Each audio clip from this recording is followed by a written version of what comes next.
নামটি লাটুম গাঁও নাম অনিল বৰুৱা কি হৈছিল আপোনালোকৰ বাইক লৈ পেলাই আহোঁতে বাঘে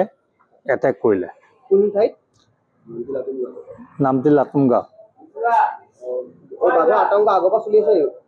আগৰ পৰা চলি আছে ফৰেষ্ট ডিপাৰ্টমেণ্টে কিবা ব্যৱস্থা লোৱা নাই নেকি একো লোৱা নাই ফৰেষ্ট ডিপাৰ্টমেণ্টক জনোৱা হৈছিলে কথাটো সেইটো আমি জনোৱা নাই বাঘৰ আতংক মানে আগৰ পৰা চলি আছে আগৰ পৰা চলি আছে তাৰপিছতো কোনো ধৰণৰ পদক্ষেপ নোলোৱাৰ কাৰণে আজি আপোনালোকে এইটো ঘটনা ঘটিছে হয় নামটিত আপুনি চিকিৎসা কৰাইছিলে নেকি নাই কৰোৱা ডক্টৰে নাই দুখ পালে আপুনি অকল ভৰিত দুখ পাইছে তেখেতৰ নাম অনিল বৰুৱা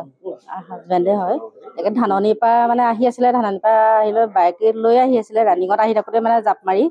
কামুৰি দিলে ভৰিত কিবাক মানে মই দেখা নাই মইতো ঘৰত থকা মানুহ ধৰক তেখেতলোকে তেওঁহে গম পাব কি ভাগ আছিলে কেনেকুৱা আছিলে কুকুৰটোতকৈ অলপ ডাঙৰ বুলি কৈছে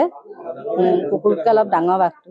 এইটো প্ৰথম ঘটনা হৈছে তাত আগতে ঘটনা ঘটিছে আগতে মই ওচৰ পাজৰে দুই এক ঘটনা শুনিছোঁ কিন্তু ইমান ভালকৈ নাজানো আৰু অকণমান আমাৰ ঘৰৰ পৰা মানে 2 কিলোমিটাৰমান হ'ব আৰু বন বিভাগে কিবা পদক্ষেপ গ্ৰহণ কৰিছিলে নেকি আগতে মই শুনা নাই কিন্তু মই বন বিভাগে বন বিভাগে দায়িত্ব লৈছে বা হেৰি কৰিছে বুলি শুনা নাই আজিলৈকে মানে যিকোনো খবৰৰ বাবে যোগাযোগ কৰক 7099017330 লগতে 7099017110 নম্বৰত